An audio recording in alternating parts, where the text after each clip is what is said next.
vamos lá. O tema da nossa conversa, apesar da gente ter intitulado palestra, eu vou pedir para vocês participarem, porque a gente vai estar falando aqui da educação de filhos, filhas, alunos. Então, é muito difícil quem não tenha uma experiência, ou porque é algo que vocês devem viver no cotidiano, né? Imagino que quem esteja aqui veio aqui porque está a fim de pensar. Isso que é uma missão nada bem desafiadora, né? Educar uma criança. Então, acho que eu contei para vocês o que é o cantinho. A gente está super à disposição para depois explicar com mais calma ou tirar as dúvidas. E acho que está um pouquinho cortado, não tem muito jeito, né? Bom, essa é a nossa querida. Contei um pouco da missão do cantinho para vocês, né? Que a gente deseja ser uma grande rede de espaços de desenvolvimento infantil para as crianças. Falei da nossa metodologia, que é baseada no brincar, que é o jeito, brincar é o jeito, a maneira que a criança está no mundo, que a criança se expressa, que a criança aprende, que a criança convive, que a criança cria, que a criança imagina. Então, a gente tem uma metodologia pedagógica, uma rotina pedagógica, que é baseada no brincar, que é a grande potência da infância. Então, quem sou eu? Eu sou Maria, sou psicóloga, formada pela PUC.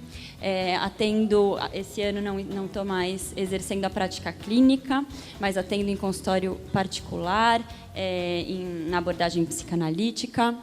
Sou educadora, fui professora, já fui coordenadora de escolas de ensino infantil e hoje em dia eu sou coordenadora do Cantinho do Brincar. Para mim, bom, voltando.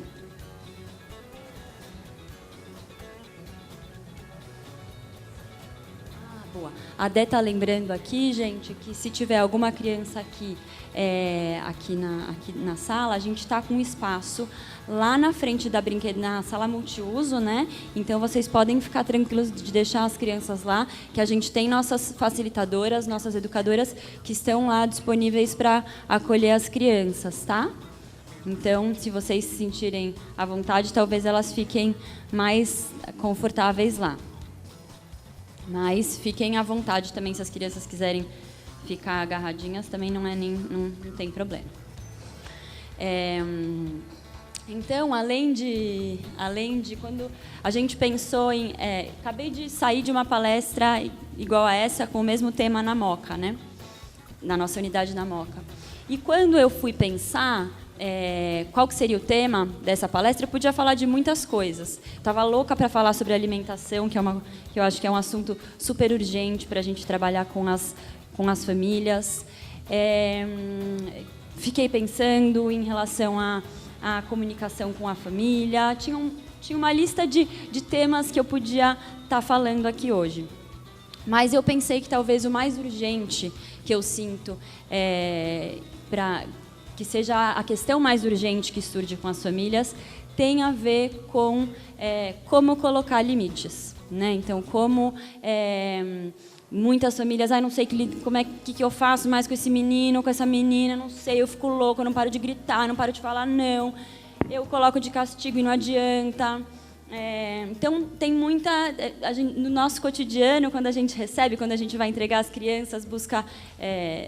nas entradas e saídas no Cantinho do Brincar, essa fala é muito recorrente, né? Além disso, esse tema, né, do limites, então acho que vocês viram que o tema da palestra é como colocar limites com firmeza e gentileza, né, de forma firme e gentil, né?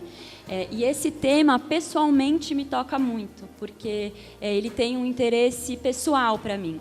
Porque eu fui uma criança que vivi de castigo. Embora eu seja... Nem era uma peste, nada disso, mas eu tive um pai muito rigoroso, muito autoritário, e que me colocava de castigo o tempo todo. Então, ele não me batia, já me bateu, não me batia tanto, mas já levei umas palmadas, sim. Mas ele me colocava, por exemplo, de roupa... Quando eu fazia, era a ameaça dele, queria me colocar de roupa... no banho frio, de roupa e tudo. E eu fui uma criança que tive muito medo do meu pai, né? E fui uma criança muito insegura, fui uma criança que sempre desconfiei muito das minhas potências, das minhas capacidades... E que são marcas que eu levo até hoje, né? Acho que eu me obrigo muito a lembrar que eu posso, que eu consigo, que eu sei, que eu sou capaz, que eu sou potente, mas são marcas que eu levo, assim, né? E que eu fico pensando que eu seria com certeza outra pessoa se minha educação tivesse sido diferente. E não à toa eu decidi trabalhar com educação, que é algo que eu amo, né? Que para mim é vital, que é a minha vida, que é o trabalho com a educação, com as famílias. E eu sinto que é minha responsabilidade poder... Meu pai fez isso talvez porque ele não soubesse outro jeito de fazer, né? Era o jeito que o pai dele fazia, o jeito que ele sabia, não sabia muito outro jeito, ele morria de medo que eu fosse que eu não tivesse respeito, que eu pintasse e bordasse. Então, era o jeito que ele entendia de me... de fazer com que eu obedecesse. Essa palavra, né, isso de obedecer, talvez era uma coisa importante para ele. E eu, como educadora, sinto que eu tenho, depois de ter estudado, de ter o privilégio de estudar e passar pelos lugares que eu pensei, sinto que a minha responsabilidade está aqui, podendo falar com famílias, olhando no olho de pais, mães, educadores, professores, professoras, e poder falar que um outro jeito é possível, né, que a gente não precisa reproduzir o mesmo jeito que a gente foi educado. Né? Então, gostaria de começar perguntando para vocês, queria que vocês se sentissem encorajados mesmo de falar. Queria pensar aqui com vocês quais características vocês desejam para os seus filhos e filhas. Que características são desejáveis em uma criança? Quais qualidades? Alguém? Respeito. Confiança. Alguém mais? Empatia, se colocar no lugar do outro, né? Muito bom. Alguém mais? Bom, eu selecionei algumas aqui, que são as características que... Gente, acho que não tem problema se ampliar, não, viu? Tudo bem, vai dar uma cortadinha, mas acho que não vai ter muito prejuízo. Então, eu selecionei algumas aqui. Ixi! Aí não.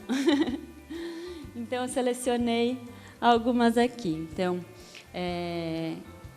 crianças respeitosas, né? O que é respeitosas? Que possam entender o limite do outro, que não ultrapassem espaços que serão invasivos, né, para as outras. Então, respeitosas com as pessoas, com os sentimentos das pessoas, com os espaços das pessoas. Crianças empáticas, que se colocam no lugar do outro, né, que possam sair de si e pensar como o outro se sente. Crianças autônomas. Crianças autônomas são crianças que possam fazer por si próprias, né, que não sejam o tempo todo dependentes de um adulto, de outra pessoa, mas que possam pensar por si próprias, que tenham suas próprias ideias, suas próprias vontades, suas próprias tarefas, que saibam fazer. Crianças corajosas, né? Crianças que não se paralisem de medo, né? Crianças que possam enfrentar suas dificuldades, que pepinos sempre vão haver, né? As pedras no caminho sempre vão aparecer, mas crianças que possam tirar as pedras ou desviar das pedras e seguir em frente, né? Crianças confiantes, que se sintam potentes. Crianças responsáveis, que saibam zelar pelo seu espaço, zelar pelo sentimento das pessoas,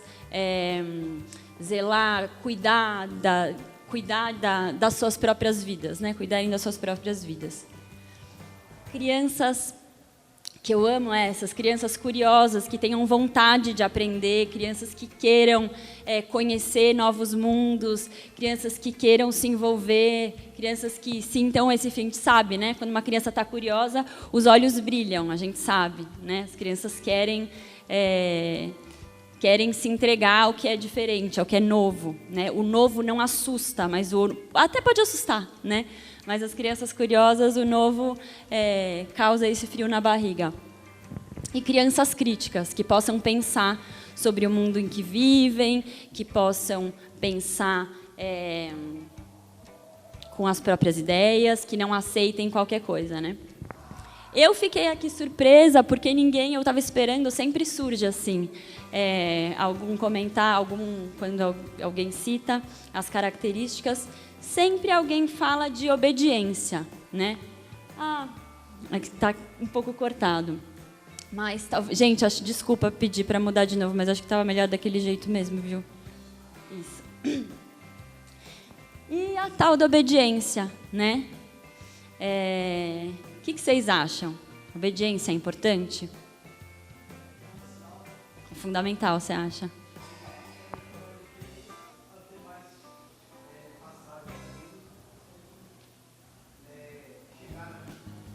Uhum.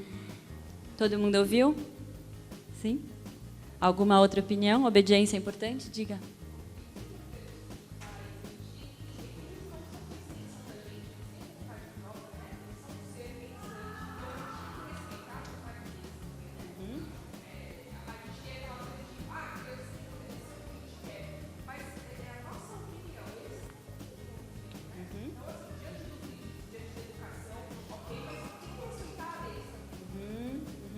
Sim.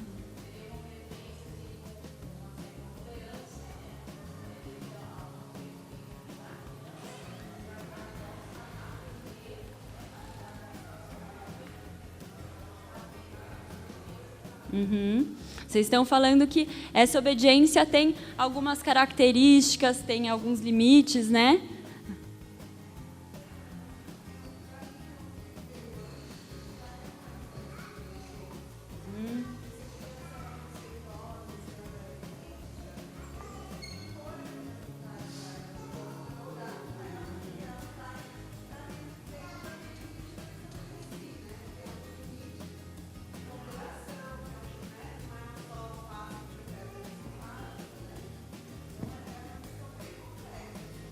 Bem complexa, né? Bem complexa.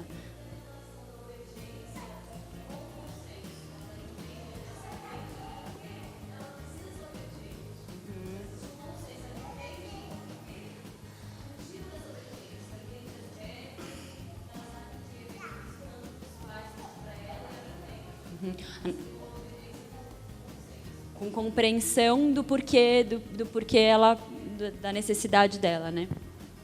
Eu acho que mais importante do que a gente pensar, não precisa, é bom ser obediente, não é bom, a gente, só isso aqui que a gente está fazendo, eu acho que é o mais rico, né? A gente poder fazer boas perguntas, mais do que ter respostas perfeitas, né?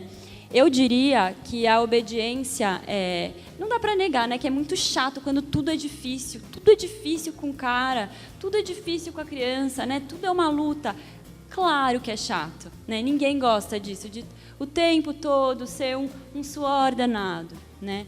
Mas o que eu acho que é legal a gente pensar é por que a gente acha que, antes de tudo, o que mais importante de tudo, né, é a obediência. Então, tem muitas famílias que quando eu vou entregar a criança no final do dia, a primeira coisa que a família quer saber foi obediente? Né? Que é um jeito muito gentil, na verdade, da família poder cuidar da gente, educador também. Tipo, te deu muito trabalho, né? Como é que foi? Mas trabalho é o nosso trabalho, né? Lidar com crianças e com todas as dificuldades que elas nos apresentam é o nosso trabalho. Então, eu diria assim, será que não tem uma parte que é interessante da desobediência? Né? Será que respeito não é mais importante que obediência? Será que uma criança que entende o limite dela não é mais interessante que uma criança só cala e obedece? Será que uma criança obediente demais não mostra para a gente também que talvez seja uma criança que não valorize as próprias vontades? Uma criança que faz sempre tudo o que a gente quer, faz direitinho, né? Será que isso também não pode ser preocupante? Né?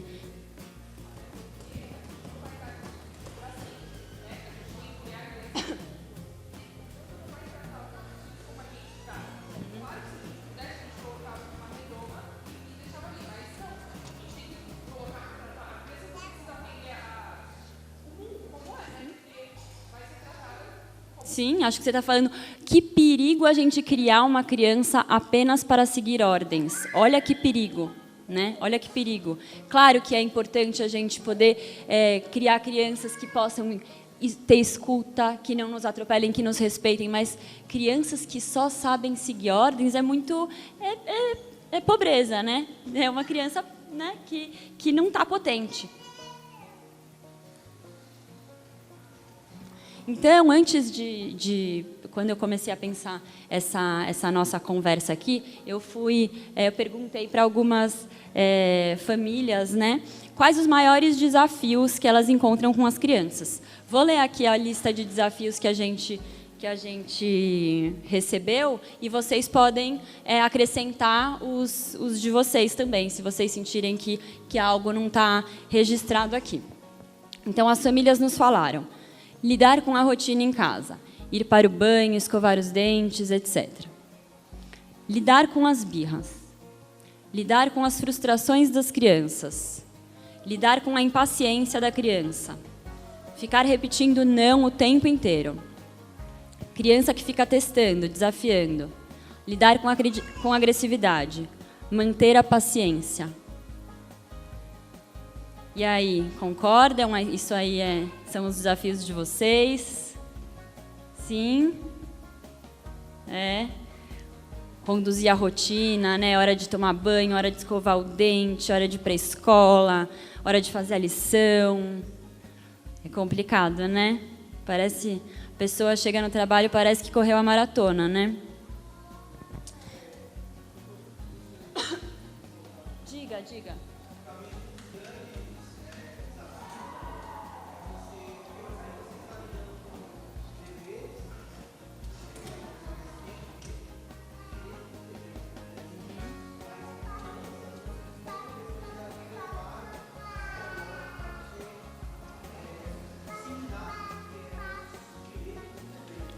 Claro.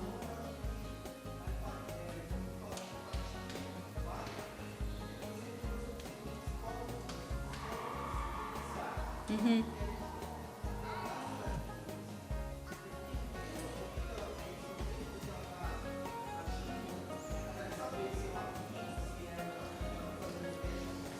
Sim, acho que você está dizendo que um dos seus desafios em casa é poder entender se é uma birra, se é o que é um direito, educar, né? No sentido de... Uhum. Exato. Uhum.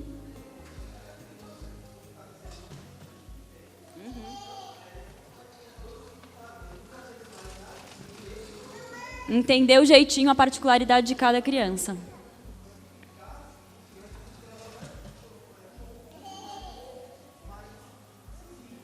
Sim. Vamos falar de tudo. Sim. Uhum. Isso aí, acho que você está falando um pouco de sacar o jeito de cada filho, de cada criança, né? Ops. Uhum. Com certeza.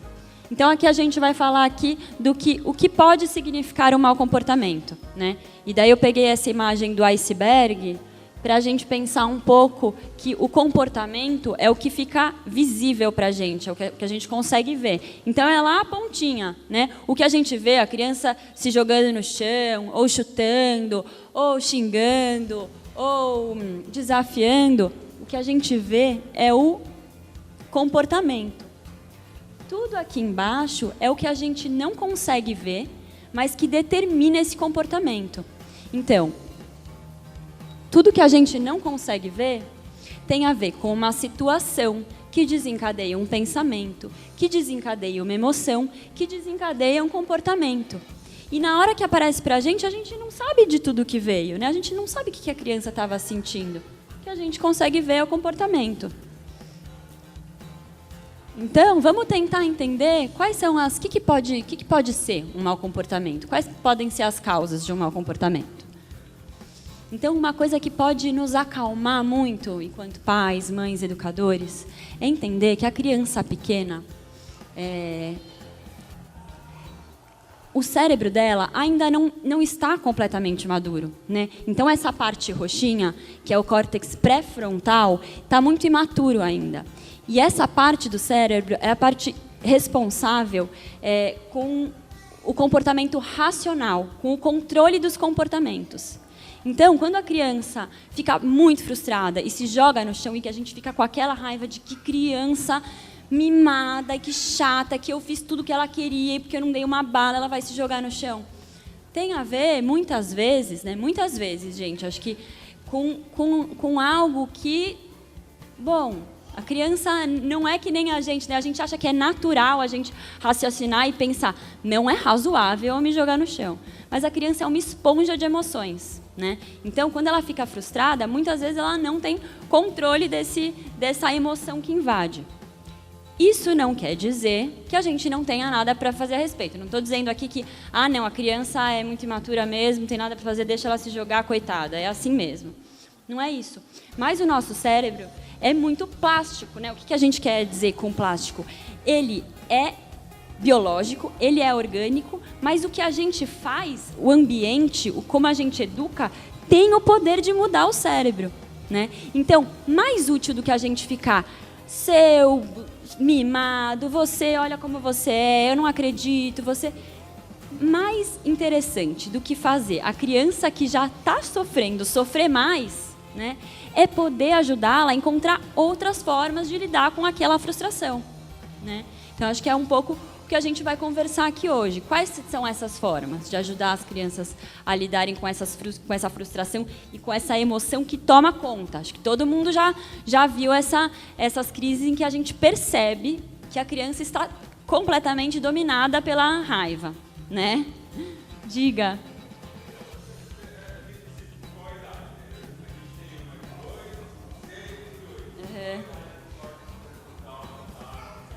Sim.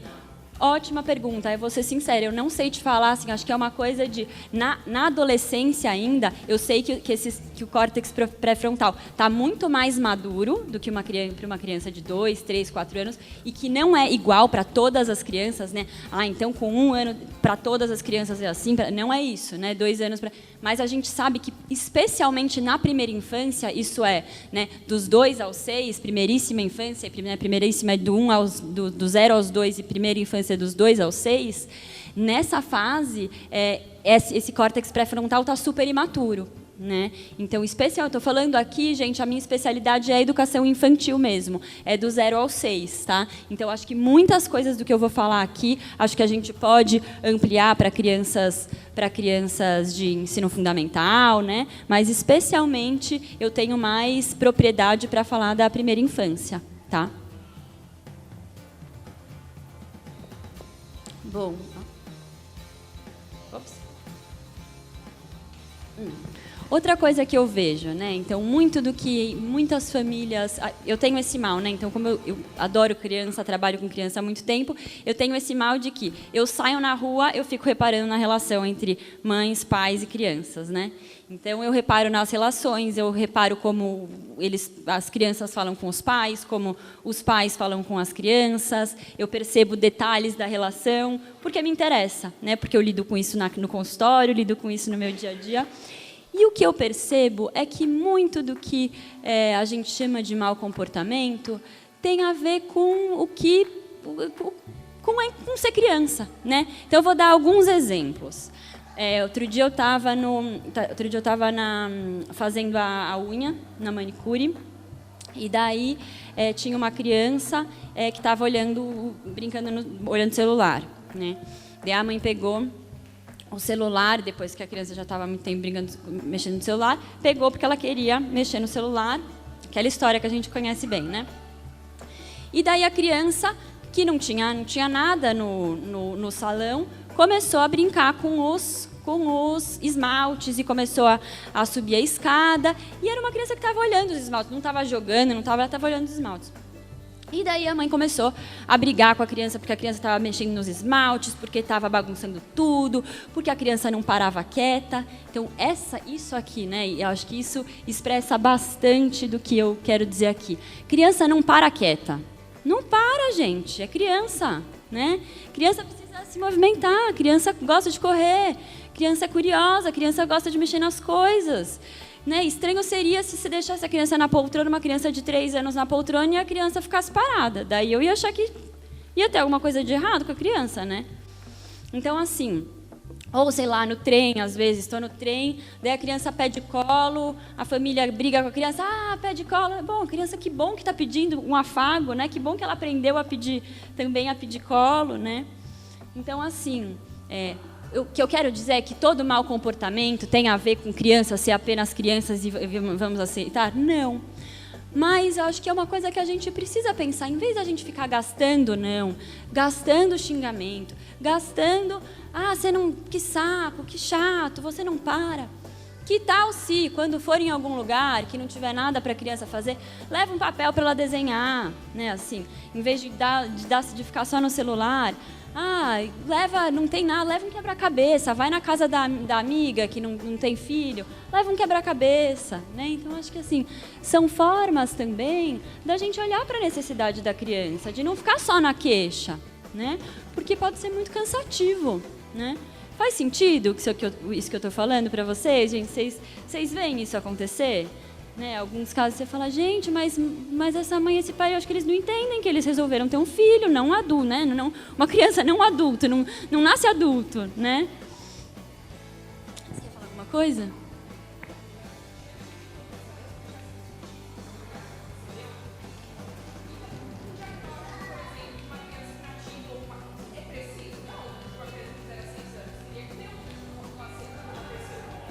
Desculpa, um diagnóstico de quê?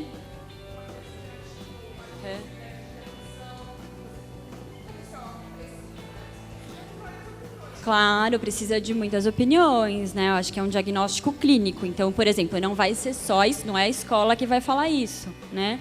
Não é que, acho que a escola tem alguns indícios, né? Mas eu acho que é um jeito muito, às vezes também um pouco irresponsável, né? Assim, às vezes a escola não se implicar. Então, a gente tem muitos casos de que pouco se oferece e muito se acusa, né? Então, a gente vê muitas vezes enfim, algumas posturas da escola nesse sentido, né? Mas eu acho que, de qualquer maneira, acho que sim, acho que para um diagnóstico sério como esse, acho que precisamos, fora o excesso de diagnóstico que se dá por aí, né? Muito interessante vender remédio. Quem não gosta de vender remédio, né? Dá dinheiro. Então, assim, acho que é bom dizer que todos, absolutamente todos os seres humanos da face da Terra querem ser aceitos, amados e se sentirem importantes, todos, né? Mesmo às vezes a gente se pergunta, será que todos mesmo? Tem um povo estranho que você fala, nossa, será que esse cara aqui quer ser amado, né? Mas sim, às vezes a pessoa está tão... já desistiu até, né? Assim, parece que até a pessoa desistiu, mas acho que sim. Acho que até essas pessoas que às vezes a gente desconfia, assim, no fundo, é um desejo que nos torna humanos, né? Que nos coloca em pé de igualdade. Todo mundo quer amor. E muitas vezes a criança, mesmo que se sinta amada, então é um clichê, né? A criança está se comportando mal porque não recebe amor. Pode até ser, a gente sabe que sim. A gente sabe que afeto faz muita falta, que quando a criança não recebe isso é dureza, é muito duro, né? Mas eu acho que eu estou conversando com uma série, acho que com certeza, né, vocês estão aqui num sábado de sol, com certeza não é o caso de ninguém daqui, né, que está se dedicando a pensar sobre educação um sábado. Então, assim, muitas vezes, mesmo que a criança se sinta amada, talvez ela não se sinta... demore ou perceba a aceitação dela de um jeito estranho, né? Que a gente vai tentar entender aqui. Claro, claro.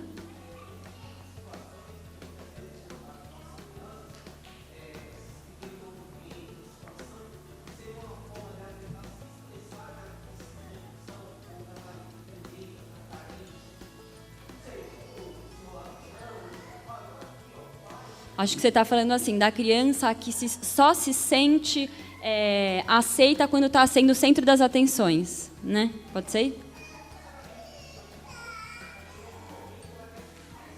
Claro.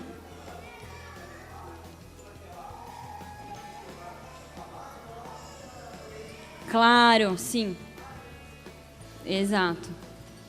Sim, acho que sim. Acho que é bem interessante isso. Acho que você está falando assim, será que uma das causas do que a gente chama de mau comportamento também seja só uma criança querendo se expressar, querendo que a gente olhe para ela? Né? Acho que sim, acho que sim. E daí tem jeitos que a gente pode...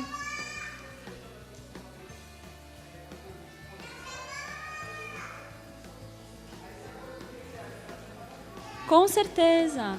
Com certeza. Acho que dá, por exemplo, nesses casos, para a gente falar, acho que você está querendo um pouco de atenção, né? Acho que às vezes é mais fácil do que dar bronca, então acho que você quer que a gente fique um pouco junto, né? Ou que você quer que eu olhe para... Sim. Sim. E daí, gente, eu selecionei aqui um trecho não sei se vocês conhecem um filme muito famoso nos anos 90, Sessão da Tarde, Esqueceram de Mim, lembram? Então, pode... Kevin, eu vou servir você como comida para minha aranha. Kevin, você é mesmo um saco. Tem 15 pessoas dentro dessa casa e você é o único que arranja confusão, Kevin. Olha só o que você fez, seu imbecil. Eu fiz minha família desaparecer.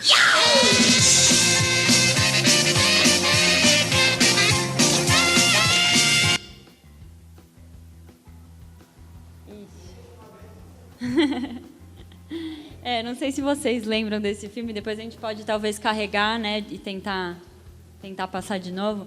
Mas eu não sei se vocês lembram desse filme, mas é a história de um menino que é a peste da família, assim, né, assim, endiabrado, apronta pra caramba.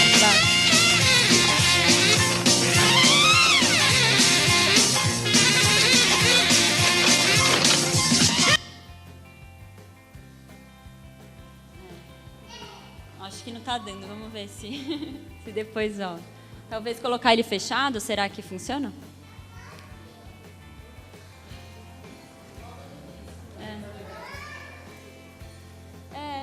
É da internet. Para minha aranha. Kevin, você é mesmo um saco. Tem 15 pessoas dentro dessa casa e você é o único que arranja confusão, Kevin. Olha só o que você fez, seu imbecil. Eu fiz minha família desaparecer.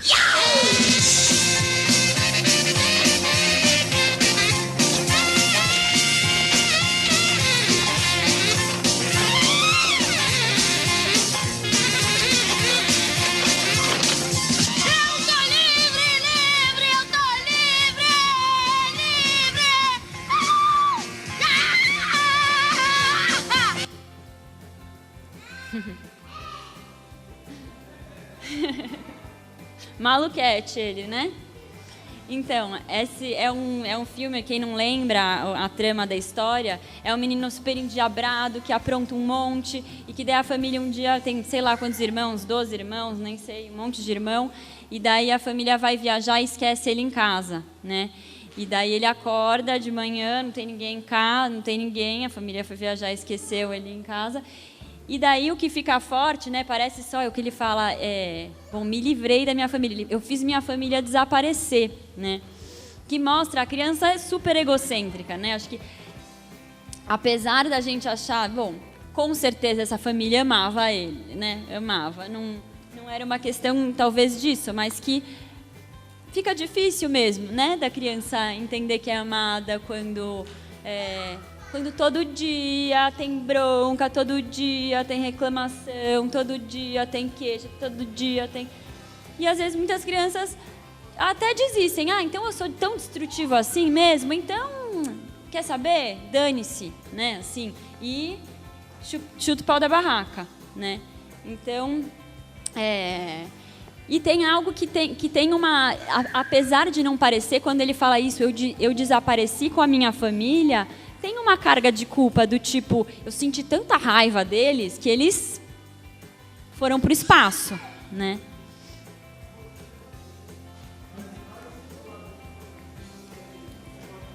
Uhum. Pois é. né? É pesado. A carga da rotina é pesada, né? Acho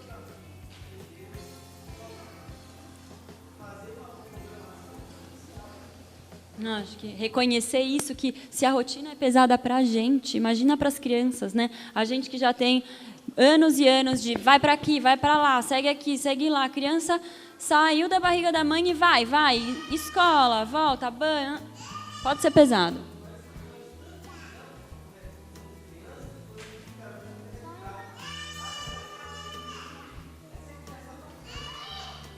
Sim. Ih, não está passando, não está passando.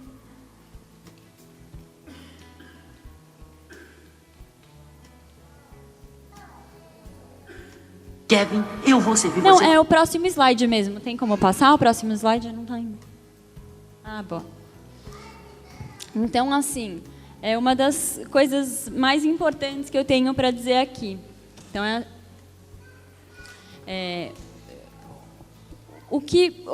qual outro sintoma? Qual pode ser outra causa de um mau comportamento também? Falta de escuta, né? E quando eu falo isso, gente, falta de escuta, escutar os seus filhos não tem a ver com fazer o que eles querem, né? Escutar os seus filhos, reconhecer o desejo deles, não tem a ver com fazer exatamente o que eles desejam, né? Mas é poder validar sentimento, né? Então,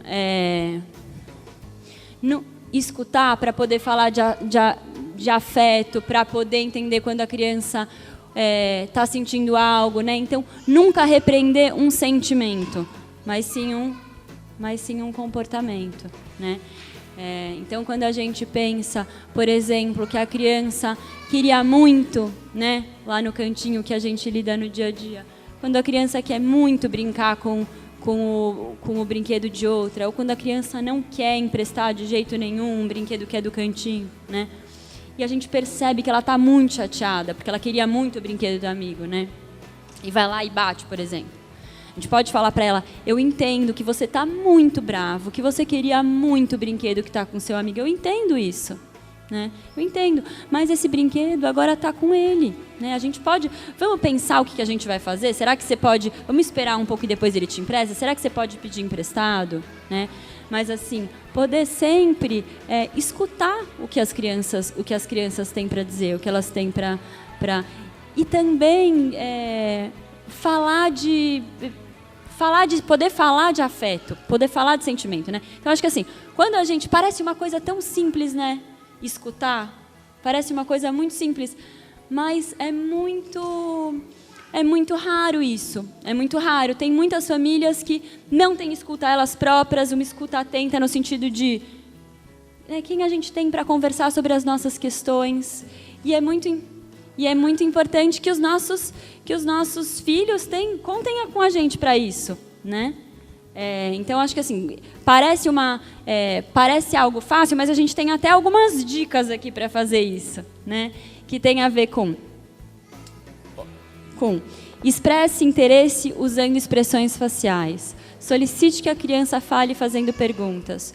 Comente usando sons para demonstrar interesse. Use revezamento para falar, né? Não só você fala, não só ela fala, mas poder um fala, outro se escuta. Tenha contato visual. Não adianta só você falar com seu filho assim, né? Olhando no celular. Isso é escuta de qualidade? A criança está falando de você mexendo no celular? Né? Esteja atento para nunca interromper ou ignorar uma criança. Então, nunca é muito forte, né? Não quer dizer que às vezes a criança é inadequada, a gente sabe, né? Mas poder também entender quando ela precisa desse olhar. E escutar, gente, não quer dizer também fazer interrogatório. A criança volta da escola e faz lá uma cacetada de perguntas, né? Não é só isso, não é disso que se trata, né? Mas é poder dar atenção, olhar com atenção, perceber quando tem algo a ser dito, perguntar, falar sobre emoções. Queria só... Lô, eu esqueci a minha pauta aí. Se você puder trazer minha mochila, porque daí eu pego ela, tá?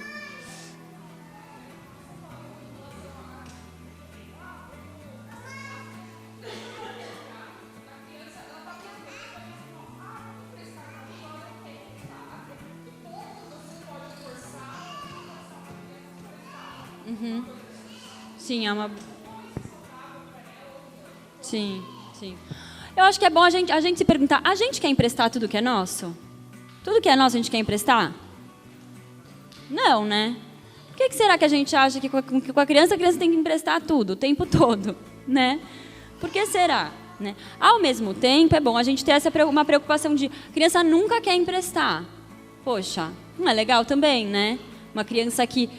Você não quer brincar com os amigos das crianças, dos seus amigos às vezes? Né? Lembra aquele dia que você quis brincar com a boneca da fulana? Lembra aquele dia que você quis... Então, é legal emprestar. Você não gosta, você não fica feliz quando seu amigo te empresta? Ah, eu fico. Ah, então pode ser bom emprestar também, né?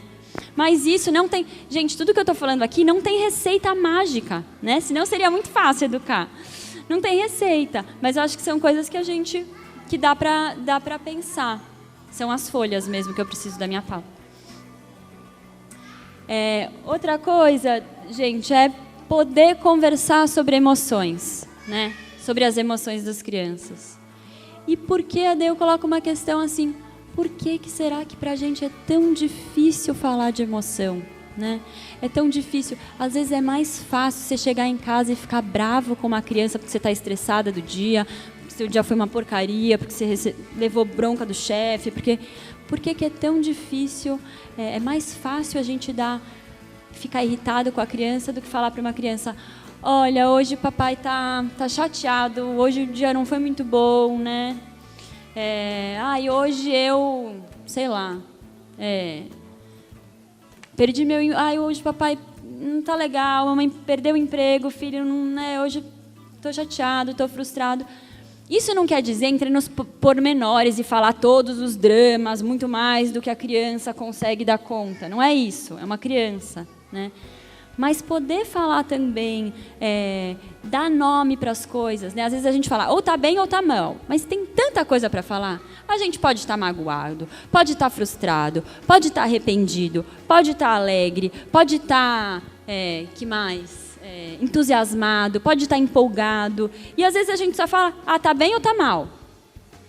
E quando a gente torna mais complexo isso, os nossos sentimentos, o que a gente consegue falar para a criança, fica muito mais fácil dela também poder reconhecer os sentimentos dela. E não precisar se jogar no chão, né, o tempo todo, quando ela não souber o que está acontecendo. Porque, como a gente disse, a criança é uma esponja de emoções. Se a gente conversa com ela sobre emoções, a gente coloca nome nas emoções, um dia ela pode falar para a gente: eu estou triste. Eu estou muito bravo, eu fiquei muito chateado, fiquei com raiva do meu amigo, né? Ela pode falar isso ao invés de dar um piti, né? Então, assim, se a gente quer... A gente fala tanto que a criança tem que controlar o comportamento dela, então começa pela gente também, né? Como que a gente controla o nosso comportamento e, em vez de falar de emoções, a gente vai lá e fica irritado com a criança nem sabe o que aconteceu, você está lá brigando com ela, né? Diga.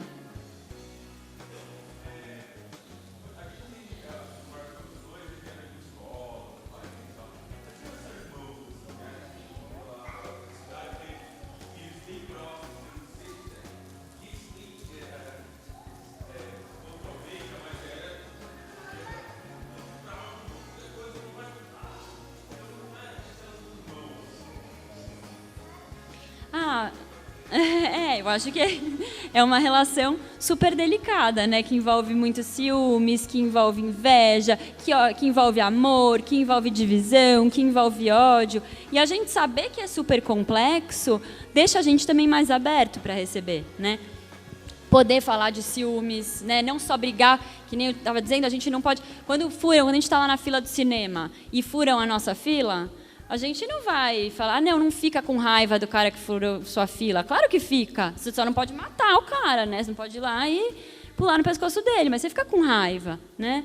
Quando seu filho fica com ciúmes do irmão, não pode falar, não fica com ciúmes. Pô, tá com ciúmes, né? Sente ciúmes aí.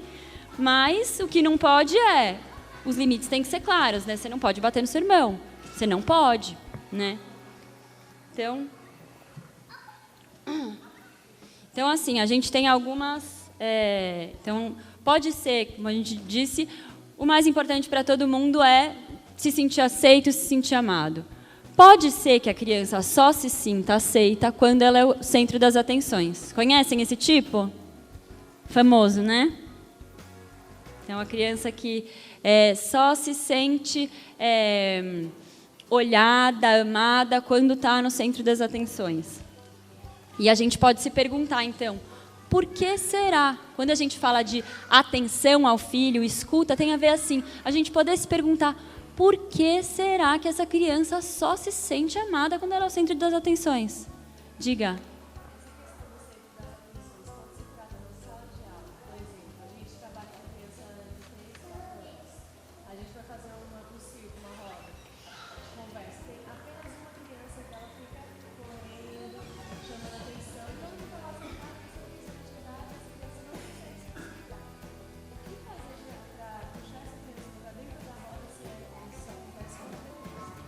Legal, ótimo. Ótimo. Então, acho que assim, mais pra frente, eu acho que a gente vai falar bastante, vou tentar falar bastante disso. Agora, a gente está tentando identificar um pouco assim, o que pode estar acontecendo, sabe? Mas vou lembrar dessa sua questão, tá? Então, pode ser que ela queira se vingar por não se sentir aceita ou escutada. Então, assim, então... Minha mãe e meu pai falam que a rotina é assim. Eles dizem que é assim, eu tenho que acordar, eu tenho que fazer isso, aquilo. Ninguém nunca me consultou o que eu quero fazer. Eu passo o dia inteiro seguindo a criança. Estou falando como se eu fosse criança, tá? Passo o dia inteiro fazendo o que os adultos querem que eu faça. E eu não quero fazer, ninguém nem me ouviu para saber. Quero continuar brincando aqui, ninguém nem me perguntou o que eu quero fazer. Então quer saber? Vou me vingar, vou quebrar tudo mesmo, porque ninguém me escuta, né? Então esse é o segundo caso, que pode também ter a ver com esse cara que fica dando volta, né? Também pode ser tá relacionado com isso.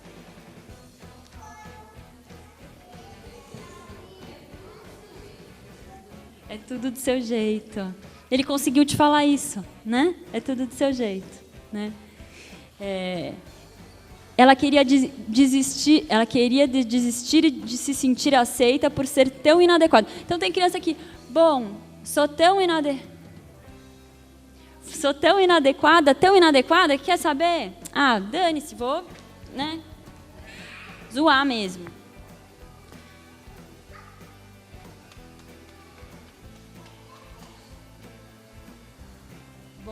Então, essas foram só apenas um pouco para a gente pensar por que será, quais são as possíveis causas do mau comportamento, né?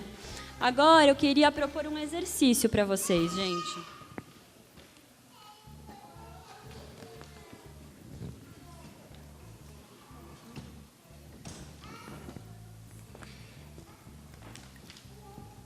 Eu vou pedir para vocês fecharem os olhos. Eu quero que vocês fechem os olhos e pensem na última vez ou em alguma situação da infância de vocês que vocês se sentiram humilhados ou tratados de maneira injusta. Uma situação que alguém tentou te motivar a se comportar melhor, fazendo você se sentir mal. Lembre-se exatamente do que aconteceu. Você sentiu vontade de melhorar? Lembre-se do que você sentiu em relação a você mesmo, a outra pessoa e sobre o que fazer no futuro. Caso você tenha se sentido motivado a mudar, tente lembrar, era baseado em bons sentimentos ou baseado em um medo de ser humilhado novamente? Será que você sentiu vontade de fazer escondido para evitar futuras humilhações? Pronto, gente, era esse o exercício. Queria que vocês me falassem agora algumas emoções aí que passaram por vocês, sentimentos que vocês lembraram. Alguém? Só pode ser sentimentos, não precisa contar o caso, só sentimentos.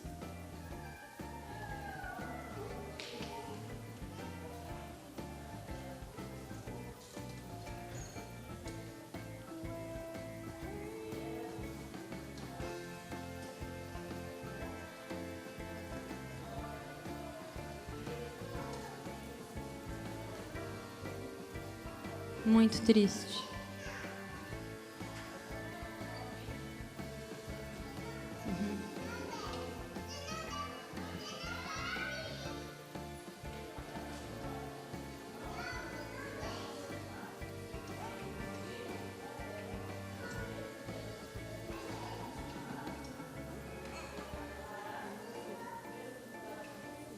Você pediu para ela te ouvir.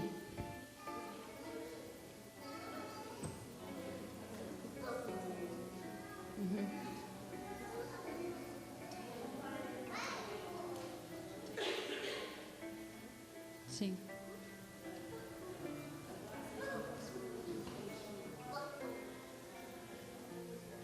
São muito marcantes.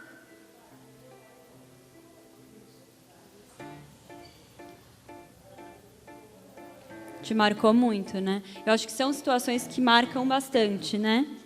Alguém mais quer falar de algum sentimento que passou por aí? Frustração? Raiva.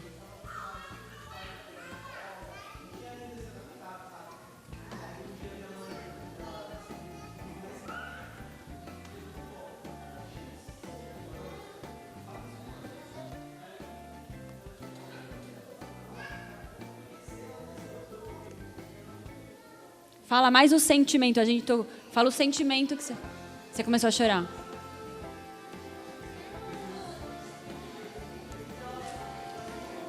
Se sentiu ignorado. Frustrado, ignorado. Sim. Então agora, né, então eu escolhi algumas palavras, né, que sintetizam um pouco, então que tem a ver com autoritarismo, rigidez, punição, castigo, gente. Quando a gente fala de castigo, a gente já pensa que é só quando a criança fica lá pensando no quarto, ou quando... O que é castigo? Castigo é toda a consequência que a gente dá para um comportamento da criança que não tem a ver com a ação dela. Então, se a criança não arruma os brinquedos que ela brincou, ficou lá tudo espalhado, e você fala para ela, não vai mexer com o celular. O que o celular tem a ver com o jogo, com os brinquedos? Tem algo a ver?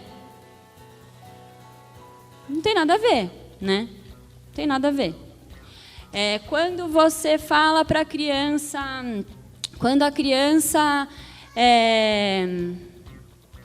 bateu no amigo dela, você ficou muito brava, a professora falou que ela bateu no amigo, você ficou muito brava. Você fala para a criança, então você não vai mais descer para brincar com seus amigos no prédio. O que os amigos do prédio têm a ver com... Né? O que tem a ver?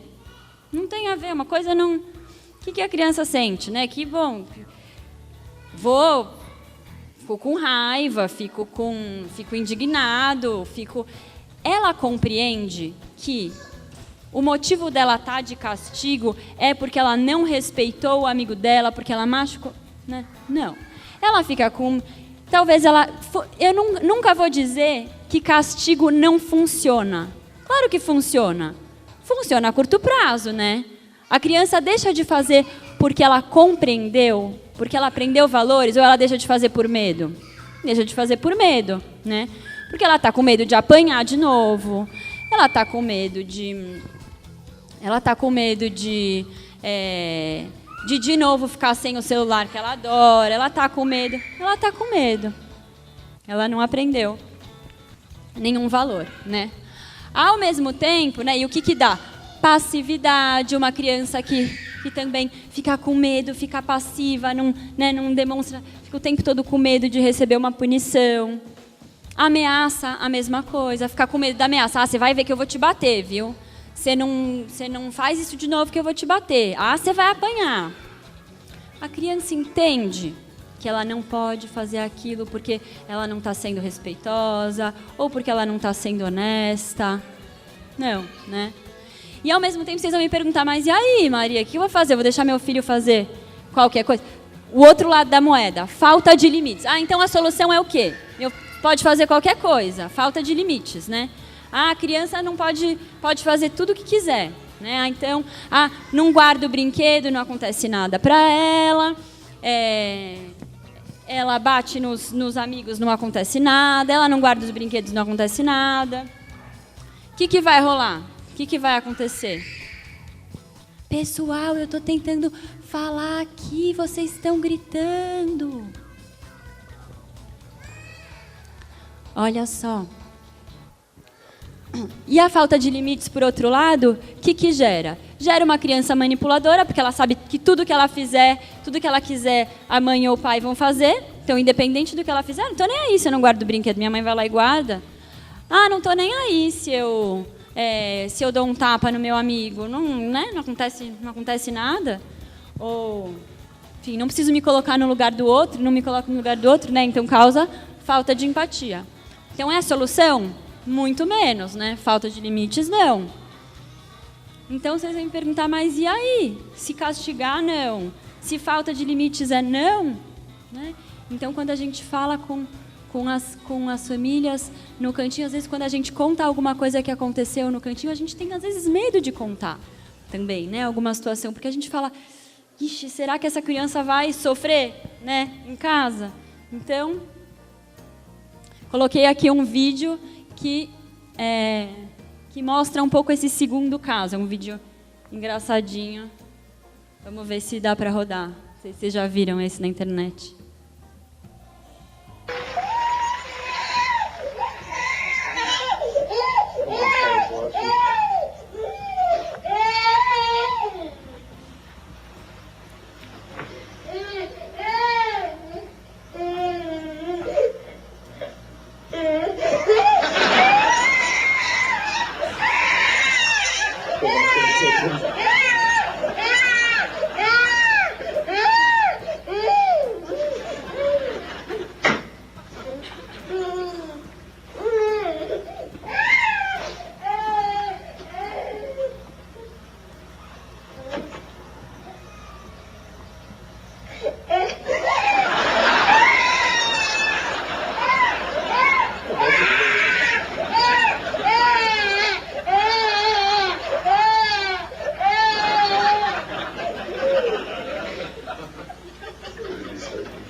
Bom, gente, acho que assim, a gente não sabe que criança é essa, a gente não sabe que família, quem é, né, é filho de quem, então é muito injusto a gente falar qualquer coisa só com base nisso, né?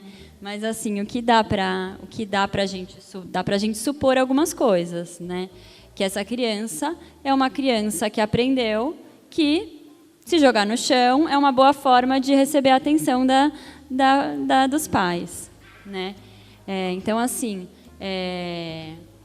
que outros jeitos nesse caso? Né? Eu acho que é uma criança que já está com esse comportamento muito viciado. Talvez porque...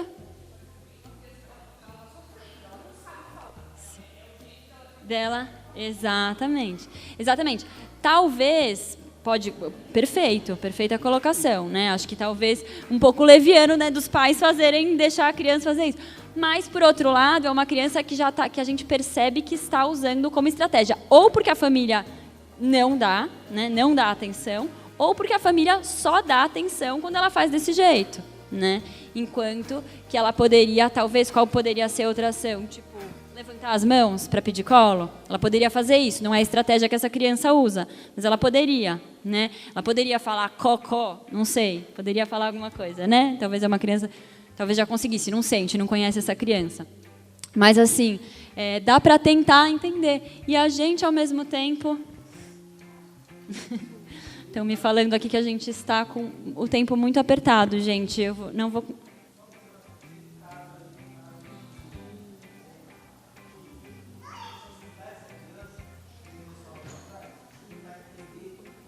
Talvez essa criança não saiba nos dizer porque ela é muito pequenininha, né? Mas o que dá para a gente pensar, o que dá para fazer, né? O que a gente poderia falar com essa criança? Do tipo, olha só, você está querendo um colo? Você está querendo atenção? A mamãe pode te dar colo, você pode pedir, não precisa se jogar, né? Você pode, acho que você está querendo de traduzir para a criança o que ela coloca no corpo. A gente pode colocar palavras para que a criança um dia saiba falar sobre isso, para que num dia ela não precise mais jogar no chão, mas que ela possa pedir aconchego, que ela pode falar, eu quero um colo, estou precisando de colo, né? Então é isso que a gente quer, que a criança saiba traduzir em palavras. Então, qual que é a alternativa? Se nem punição e nem falta de limite, né? Então, o que eu vim falar um pouco é sobre dar limites de uma maneira firme e gentil. E a disciplina positiva é o nome que a terapeuta Jane Nelson, que é uma terapeuta americana que usa alguns conceitos lá de um psicólogo que chama Adler, que foi parceiro do Freud, é o nome que ela deu a esse jeito de ela dá ferramentas muito práticas, muito fáceis da gente aplicar com as crianças, né? Maneiras firmes e gentis. Então, o que faz a disciplina positiva? Ela dá limites com respeito, sem gritos, sem produzir vergonha e humilhação. Ela ajuda as crianças a construírem autoestima e aceitação. Funciona a longo prazo, ou seja, eu estou aplicando disciplina positiva há uma semana e não mudou. Não, mas você colocou a criança a vida inteira de castigo, né? Não vai ser do dia para a noite mesmo. Ensina valores e responsabilidade. Né? Então, diferentemente do castigo, que a criança não compreende valores, né? A disciplina positiva busca criar autonomia para que a criança pense sobre seus próprios comportamentos, né? E não acontece da noite para o dia. Então, eu vou dar algumas ferramentas, né? Então, pensar algumas questões que a disciplina positiva pode nos oferecer. Então, vou começar lá talvez pela criança que precisa ser o centro das atenções ou que corre, né? Então, dar tarefas é algo que a escola faz de um jeito legal, né? Mas eu acho que pode, às vezes, uma criança que precisa o tempo todo chamar a atenção, às vezes é uma criança que precisa muito da atenção do adulto, que só se sente olhada quando recebe um muito bem, parabéns, né? Então, pode ser importante a gente dar outros jeitos dela se sentir importante, aceita, né? Então, por exemplo, lá no cantinho a gente está fazendo o ajudante do dia, que é algo que muitas escolas também adotam, né? Da criança poder, às vezes essas crianças que precisam de todo jeito chamar atenção, então, você quer atenção? Vamos fazer isso de um jeito legal? Né? Vamos fazer isso de um jeito que possa ser construtivo? Então, ajudar a cozinhar, picar legumes. Aqui, por exemplo, eu estou usando faca de serrinha com uma criança de 3 anos. Né? Que você fala, nossa, faca de serrinha com criança. Claro, com supervisão do adulto. Mas eu não preciso ficar falando para essa criança, muito bem, parabéns, olha como você é bonito. Não. A criança curte saber que ela conseguiu cortar uma fruta, né? Ela sabe, ela se sente orgulhosa, né, do feito dela. Então, isso de dar tarefas supervisionadas para a criança fazer é um jeito muito efetivo. Em vez de ficar falando não, então, vem para perto de mim, vem me ajudar aqui a cozinhar, vem, enfim, né? Dá para pensar tantas coisas. Consequências lógicas. Então, acho que isso é a maior revolução para substituir castigo, né? Então, vou dar exemplos. Então, se a gente é contra grito, se a gente é contra humilhação, né? Então, como dar consequências que tenham a ver com o que a criança fez, sem precisar ela fazer se sentir mal. Então, tem uma frase que eu amo da Jane Nelson, que é assim: se vocês guardarem isso, eu vou ficar muito feliz. Ela diz assim: da onde vem a absurda ideia de que para a gente fazer uma criança se comportar melhor, a gente tem que antes fazê-la se sentir pior? Por que a gente acha que para uma criança se comportar melhor, a gente tem que fazê-la se sentir mal? Né? Por que a gente acha isso? Por que está tão enraizado na gente isso? A gente tem que fazer, a criança tem que sentir culpa, a criança tem que sentir vergonha. Né? Então, o que ela traz Então, por exemplo, a criança, esse é um exemplo clássico, assim, né? Dos brinquedos, por exemplo, né? Então, a criança brincou e não quer organizar os brinquedos. Você pode falar, ai, que saco, você nunca organiza, você vai ficar sem o seu, não vai mais sair de casa para brincar com seus amigos. Ou você pode falar, olha, eu não acho justo eu guardar o que você brincou, eu me sinto desrespeitada, eu estou cansada. Então, assim, acho que a gente pode combinar aqui que você só vai pegar um novo brinquedo se você guardar esse, né? Porque eu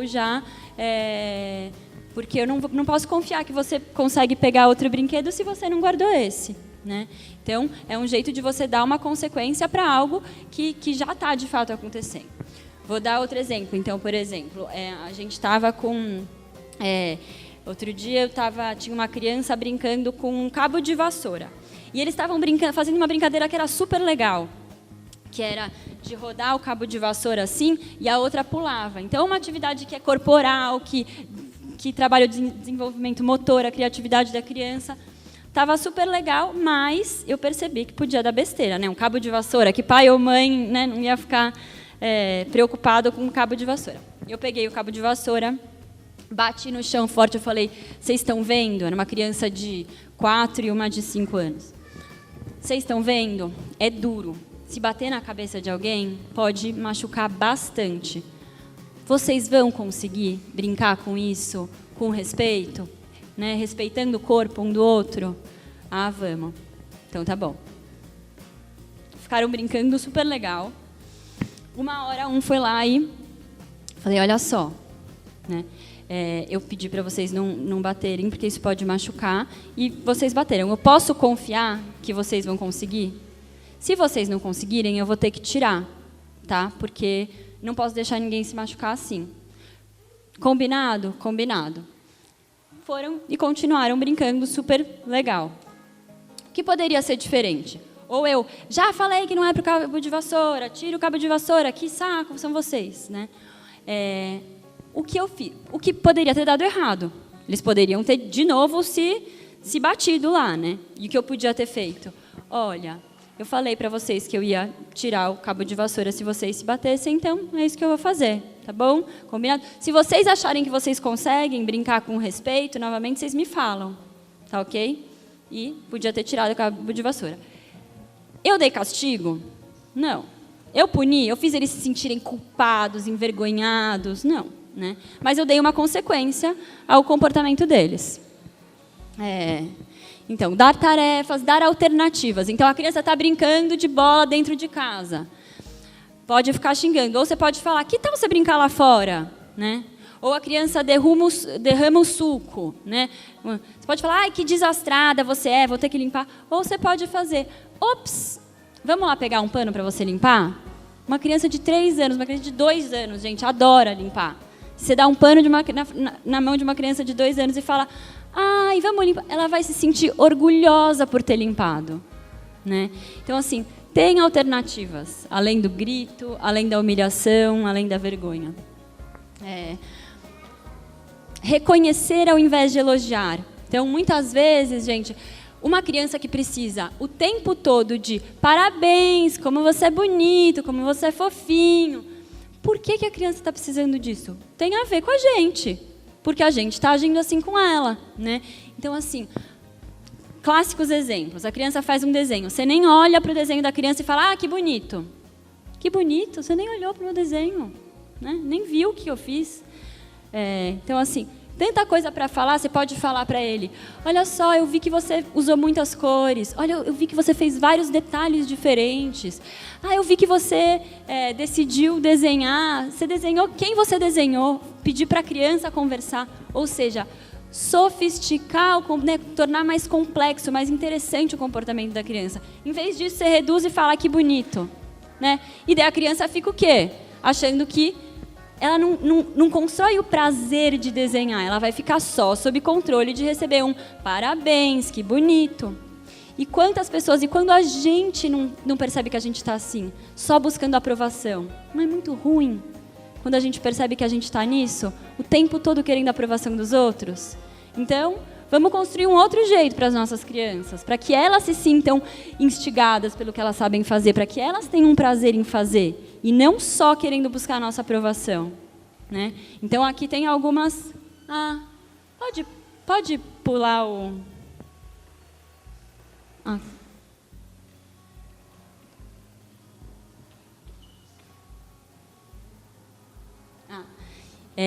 E aqui eu coloquei um pouco, coloquei quadro de tarefas e combinados. Então, essa questão da rotina, né, que às vezes é tão difícil. Ai, que coisa, não aguento mais pedir para esse menino escovar o dente todo dia, é a mesma coisa, né? Pode ser muito legal fazer um quadro de combinados, né? Então, aqui, por exemplo, é um quadro que uma família fez com uma criança que tem as responsabilidades dele de dia, e de manhã e de noite. E eles desenharam, né? Então, de manhã, ele acorda, ele lancha. Ele também. Você quer colocar alguma coisa? Eu quero colocar o menino desenhou aqui, que é a hora dele dar comida para o peixe dele, né? Então, a mãe foi desenhar. A hora de brincar, né? Então, a criança é consultada. Não é uma coisa só que você faz porque eu mando, né? E nem tão pouco estrelinha de muito bem você fez. Não é aquele quadro de estrelinha, né? Que daí precisa de aprovação externa. Mas é um quadro que faz a criança pensar, né? Então, assim, pode ser que seu filho não queira fazer lição. Você determinou para ele que a hora da lição é depois que chegar da escola. Pode ser que ele não queira fazer. Já ouviu? Já perguntou se ele quer fazer lição depois da escola? Às vezes ele quer brincar um pouco e fazer no final da tarde, né? E qual que é o problema de escutá-lo, né? Ele pode fazer isso e falar: eu não quero, estou cansado, deixa eu brincar um pouco e depois eu faço. Tudo bem, então vamos escutar você. Vamos colocar lá, né, no final do dia. Então, assim, pode ser bom fazer um quadro de tarefas, porque daí pode ser assim, vai lá ver no seu quadro, qual que é a próxima tarefa? A criança vai lá, pode colocar na parede, né? Agora é hora de tomar banho, então vamos lá, né? Mas se o quadro de combinados não funcionar? Volta lá, então fala, vamos refazer nossos combinados aqui? Vamos fazer de novo um novo quadro? Você tá infeliz? Então quero te escutar, me fala aqui o que você quer mudar aqui dos nossos combinados, né? Que não significa fazer o que a criança quer, mas levá-la em consideração, né? E o último slide, você coloca para mim, por favor? Oi? Perdão, não entendi. Olha, eu acho que depende, acho que assim, com 2 anos acho difícil. Talvez para uma criança de 3 funcione. Depende. Mas 4 com certeza, 5 com certeza, 6, 7, 8, 9 com certeza. Talvez uma criança de 10 dá para montar um quadro mais sofisticado assim. Mas a partir dos 3 acho que funciona assim. E daí aqui algumas alternativas ao elogio, né? Então, em vez de uau, que foto... Você está com um vestido muito bonito. Você está vestindo um azul assim como o céu. Eu nem... acho que está... está na frente. Mas, uau, que foto linda. Em vez disso, o reconhecimento. Sua foto é interessante, me fale sobre ela. Pede para a criança contar a respeito, né? Para a gente fugir daquele comportamento que a criança só precisa o tempo todo da nossa aprovação, né? Então, gente, essas foram algumas ferramentas assim da disciplina positiva. Acho que já deu nosso tempo, já estouramos, na verdade. Eu usei para para preparar essa nossa conversa esses 2 livros, que é da Jane Nelson, essa terapeuta norte-americana, e esse Mindset, que também é de uma cientista. São livros que são muito... Eu gosto dele porque eles são muito práticos, eles dão ferramentas muito práticas para a gente pensar na educação das crianças, sabe? Então, para quem quer se aprofundar na disciplina positiva, poder pensar outras formas de colocar limites que não sejam o castigo e nem a permissividade, eu aconselho muito.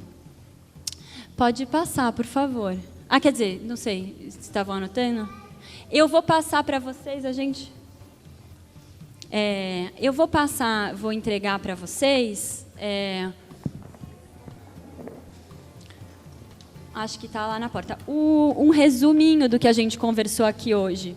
Então, quero que vocês também, se vocês ficarem com alguma questão, se vocês quiserem continuar essa conversa, me escrevam. Meu e-mail é maria@cantinhodobrincar.com.br. Então, vou gostar de poder ajudar, se eu puder também, escutá-los.